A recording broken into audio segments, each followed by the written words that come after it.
you to be able to think about what does it mean to us, people in the workplace, people who are parents of people in the workplace, people who are owners thinking of buying companies.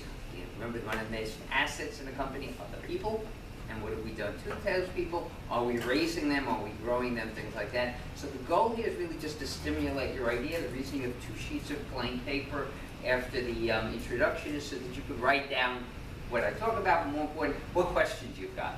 And then we're going to go spend the rest of it. So we have about 45 minutes to do it. I'm going to work with the clock. This is the first time we've done this, but it's really designed as a teaser to go through the issue. So what I like to do is I like to start off with the concept the world's changed on us and we're not adapting. And that's really it. We all were brought up in a world where we were told by our parents, by the world around us, okay, that you're very lucky, you can work to about 60, 65, Social Security exists, you can retire on that. If you need a little bit more money, well, you have that, and hopefully you've saved during that period of time. And then you have those few golden years in which you can enjoy life, and this was a wonderful thing, and then the world changed, okay? And it changed in part, we're going to see, because everything about our world changed, except we still have that mindset. So mindset, if you've read Carol Dweck's book, is really what this is about. We have a fixed mindset, which too many of us still have some of, or a growth mindset where we realize, I've got to change because the world has changed. So that'll be our first topic. The second is, who are the 5 generations, and what are the stereotypes? And the reason I kind of go through this, and you're going to see my whole thing is, stereotypes are really destructive at the end of the game, and we need to get away from them and go back to who are people and what's driving them. But the interesting part about it is how varied they are. When we pull all this together, we've got people in different generations with the same stereotype, and it just shows you how messy it is. It gives you an idea just of what the best ones are, or the most common ones are the best. What are the common challenges? Why is this such an important issue from an HR, from a management point of view, from building a company point of view, all of these issues? And then some tips that I have on how to create an age-friendly, collaborative, and productive workplace. That's the goal, okay? We're going to fall behind if we don't figure out how to handle it. We don't have, and that's a sprint. So I teach in China in the summers. I was there again this summer, and as I explore this with my students, it comes out that if you're in China and you're in many cities and you work for a real-sized company, at 60 a man has to retire, mandatory retirement, and at 55 a woman has to retire. And the kids in my class are saying, what are my parents going to do?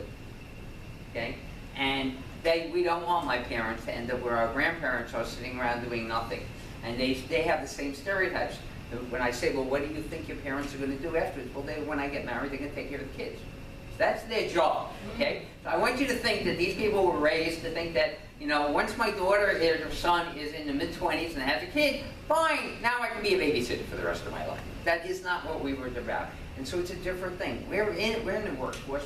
We'll talk about this. The single fastest growing group in the workforce, the biggest group today is millennials, a little bit more than actually boomers.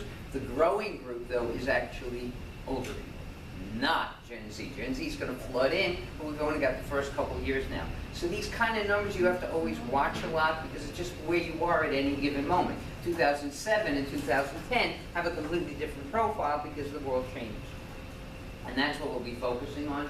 And finally, what I am a big advocate of, and Odette's going to be somewhat involved with this, is something we're into, which we call the ShareX program, and that's how do we capitalize on the expertise and the experience of people who spend 20, 30, 40 years in the workforce and learn things, and how do we use it well? And Jeff's a great example of someone where, even though they have a quote-unquote retirement age everyone should have, when they realize someone's worth keeping, they find a way to do that. And we have to do that too through our own marketing. So let's go through how the world changed quickly. Try to think about where this world came from. First of all, the whole concept of retirement started in Prussia in 1888, when the decision was, what do we do with all of these soldiers that don't know what to do? Let's not let them just have nothing to do. Let's give them a retirement plan. That then generalizes to what do people do who are not soldiers. And what happens is, remember, we're in an agrarian society, so the worlds are changing all over the place. So what's happening is people are dying in the field. Okay? Well, that's not what you want to do, so what do we do differently so they don't have to die in the field? Why are they dying in the field? Because their average age is 41 to 47, depending on what country you're looking at. Okay? So if you're in America in 1901, your lifespan is 47. So you're in the field, you're working there, and you're dying. Well, what happens in 1901, 19 aughts? We're starting the Industrial Revolution at a major thing. Ford's building his car system. The whole thing is changing. So what happens when we move to the next stage, industrial? But let's understand, in the industrial, I'm still doing active work. It's heavy work. I got to move cartons. I got to move machinery. I got to do things like that. So again, do I want people dying on the line? So what do the unions do in 33? They say, listen, there are not going to be enough jobs. We don't want these people to do it. They try to create mandatory retirement. They lost by 1 vote. Okay? Otherwise, we'd have mandatory retirement in this country too. But it led to Social Security, and it led to all the stuff that we're doing. But again, the world changed because what's happening, longevity expands. And by 2000, the average age is 75. Today, it's close to 83.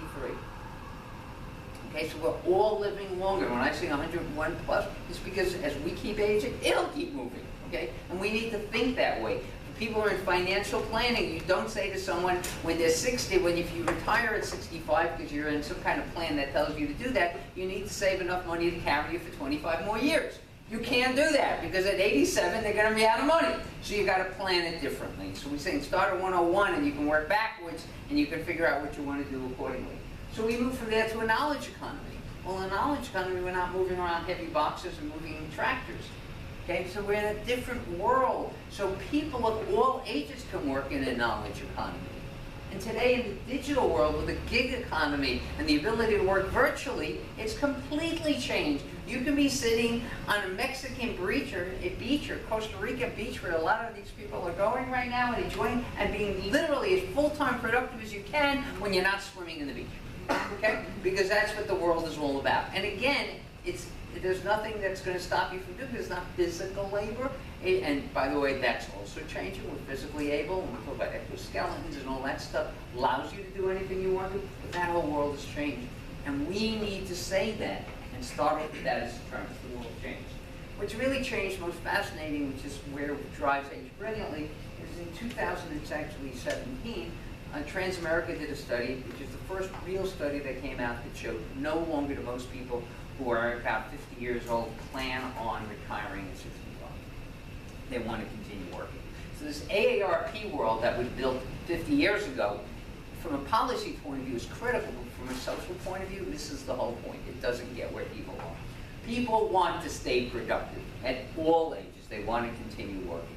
And the beautiful part is in a knowledge digital economy, it's all possible. We just got to build new structures. We have to change what we're doing. And starting in 2010, people started noticing the world was also changing in terms of how we work. We had this image. You get out of school, you have a couple of starter jobs, and you got your career. And whether you're a doctor, lawyer, or Indian chief, you're going to do that until you stop working. And then AARP, Encore, they go around saying, well, what happens now is if you want to continue working, you can have a second job, maybe it's more for what you want to do, passion. Becoming Brilliant is a great book that came out that first put the number on it. In fact, Judy was there when I said, aha, someone else is saying what I've been telling you. Is they said today people are going to have 10 careers. I've read 11, I've read 15, doesn't matter what the number is. We're going to have multiple careers through everything. I'm just reading, so how timely this is, we'll get to it. New book out by Chip Conley, so it's called Wisdom at Work. So I was reading him over the summer because of the work I do with my CEOs on peak performance and stuff, and he built a hotel chain, a boutique a hotel chain completely different than most, which is cookie cutter. Everyone's uniquely different, okay? Uniquely different on the West Coast, called Je de Bois, okay, the joy of life. Great name, right? He sold it, doesn't know what to do. And then someone at Airbnb said, well, why don't you come in and use your experience and expertise to let us know? And he worked there for 4 years, and now he's building a business around it. The Share Extra program is what we call it, much better name and much better title. He calls it Modern Elders. Going to be a modern or not modern elder, okay? The bottom line, though, is this. He's recognizing, as he interviews people without saying it, what they're doing. He interviews one woman who worked at Google, worked at Twitter. She says she's probably, I'm guessing, around 40. She's already into the gig economy, into her virtual economy, doing a lot of freelance stuff, and she said, I've already had 6 careers. That's today's world.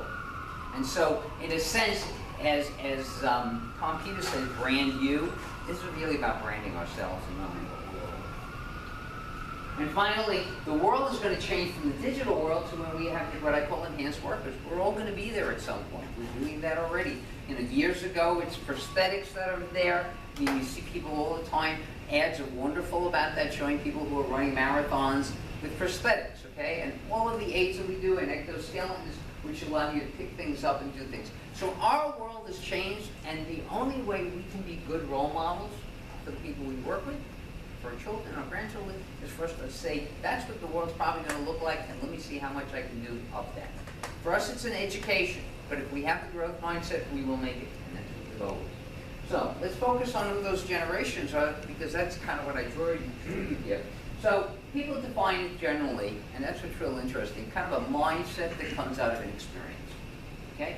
So there are different experiences, just like somebody who's born in China, where they grow up knowing there's mandatory retirement, thinks differently than a country like us that doesn't, though we still have what I'll call the informal concept that you're supposed to retire at 60, 65, and if you're in a union, you've got it as part of your defined benefits plan. You all know this, and you can read it all. It's generally different years. It's generally close to a 20-year span that they're trying to look at.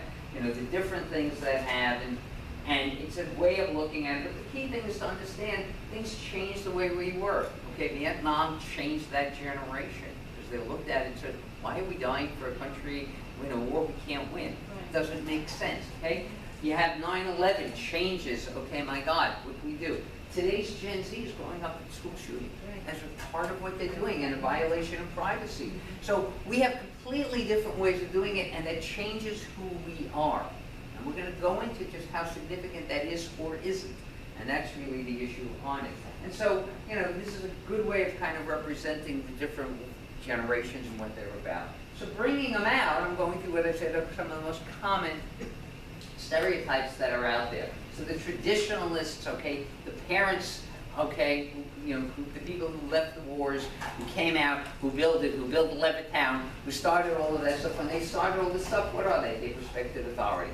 Remember, they come from a management point of view, command and control. They lived in a world where wars existed, okay, and the heroes were the people who came back and the generals from the wars.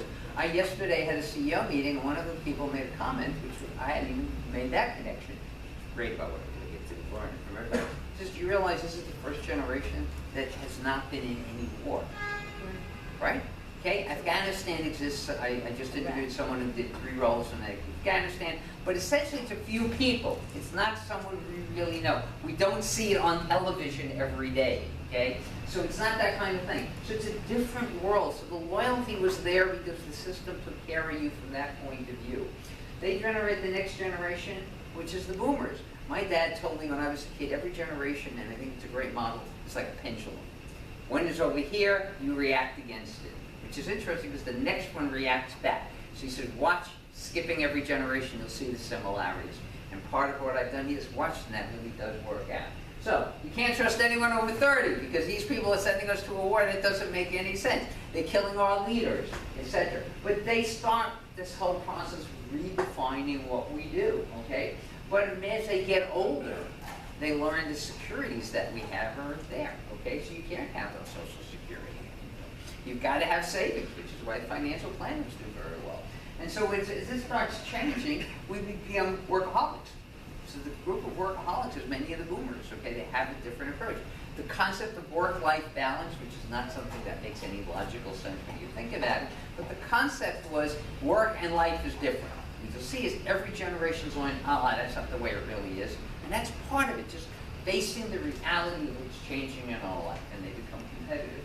The next generation is Gen X, okay? Gen X is interesting because they looked at the boomers and they said, I got to react against that kind of also. And they're looking at it is, I'm not going to live to work, but I will work to live when I have to do it. But they're also the first generation from beginning to end, that's the sandwich generation, which is the critical part of the workforce right now. People are taking care of their kids, okay? People are taking care of their parents. I have a niece and her husband, and they work for 2 giant companies. One gets 5 months paternity leave, one gets 6 months paternity leave, okay? It's something we fought for many years, but that's part of their culture. And they think about it. One of them works for a giant company, and as he studied my work, he asked me some questions, and I turned to him and said, well, what percentage of your population would you say is over 60? He says, almost nobody. I said, what do you mean almost nobody? He says, we restructure every 3 years, and we get rid of them. And we're not the only company that does it. IBM just got hit with a lawsuit doing the same thing. That's how older, bigger companies get rid of people. What they do is they have them sign agreements when they buy your company to say you're here till 65, and that's when you're kind of finished, or 62, whatever it is. Big companies, they're restructuring, and they're creating new positions, and you're not talented to do it. I can't do ballet. You're right, I'm out. Plus, you're going to pay me 6 months to feel good about it, etc. Okay, so we need to get into these companies and start saying, let's plan this differently, and we'll talk about that post-phase retirement. So they're the first generation that's doing it and really integrating it into place. We now come to the millennials. I'm kind of fortunate. I have 3 sons. 2 of them are twins. They're millennials, okay? And one of the advantages of having millennials is they've defied the millennial explanation, and we've had conversations. They actually wrote a book, When Millennials Rule. So they interviewed 10,000 teenagers. They were going around the country doing debates. And so I learned a lot about what it's all about, but their approach is very different. They're more self-confident because given that the digital talents they had, we gave them the ability to play. They learned early on, whereas the boomers sat in front of television as a babysitter. These people learn how to get on a computer and become creative from the beginning, so they're active. It's a different, that's one of the critical ones. They're willing to put out and try to do it. But again, age changes because as other things change, we change along it. So it's not one thing, it's many things. We'll talk about it. So they're the first group that really gets you into great work in life. And so when people say, they don't want to stay in a job, they're all going to leave, that's not true. If they are in a company that's thriving and giving them a culture to thrive in, they stay, they're engaged. The reason that they're leaving is we haven't given them that option. I did a 7-year project with a major nonprofit here in New York where their challenge is, what do we do when all of the global millennials, but all of our new people in this company at that time are leaving within a year to a year and a quarter? How do we handle that? And so by studying it and looking at it, I realized the answer is none of them have career paths in this company because everybody else that they report to is in their 40s. And this nonprofit, which is, I think, one of the bigger problems with nonprofits, they can't grow as fast as a company can. My company's grew really fast. Nonprofits don't necessarily do that. So this is the problem. So how do you change it? We created, and you'll see it's the same kind of program there, a mentoring kind of program where internal people mentored external, the novices, and it worked for 7 years. We knew it worked when the novices became the mentors 3 years later for the next group, teaching them how they can have additional skills and grow into different departments and do different things. Again, using their experience and their expertise in a new way in the company. And yesterday someone made a comment in this conversation and said, look, my goal is to have 3 to 5 years, no more, probably 3. If we grow fast enough, we can move into other places, they will move. And that's our challenge, to constantly keep doing that. I think that's a really accurate way of doing it. The challenge for us is to keep them challenged. And then they'll stay engaged, And finally, Gen Z, just entering. So I have, as I said, I have 2 millennial sons, and I have a third who officially, according to my number, I told him, congratulations, you're Gen Z. Really hard to tell the difference, and that's really what the issue's all about. These names don't mean anything. But it is different, and there are differences in the way he's done it. So he's grabbed as a digital native, much more the digital than the other 2. They had to learn it. He's been brought up with it from day one. He's seen it, and he thinks differently. And he challenges their assumptions. And again, this generation, we challenge the assumptions, and that's what makes them better and smarter, and hopefully we can learn. So we have it. So they're living in the present. So whereas the other 2 listened and went ahead and got internships and now work for very nice companies, thank you. The other one says, I'm going to get this on my thing. He wants to be a computer, great, computer scientist, and he's not taking computer science, he's taking math and philosophy. And he says, because the math, when they teach me computers, they teach me 3 years ago computers. But if I learn the math behind the algorithms, I can do it online and get it current. Okay? Living in the present. So the key for all of us is not to use, as you see, stereotypes, but to listen to people. It's the single biggest lesson. Listen, they'll tell us the answers. So why is this such a challenge? Well, I work with lots of companies, and you can see from the pictures the kind of problem we have. We have misunderstood behaviors. That's really what it's about. Person A says something, and person B, C, and D listen, and they hear what they hear from their stereotypic filters. They're listening for what they hear, not for what the person's actually telling. And so what that creates is poor communication between leaders and subordinates.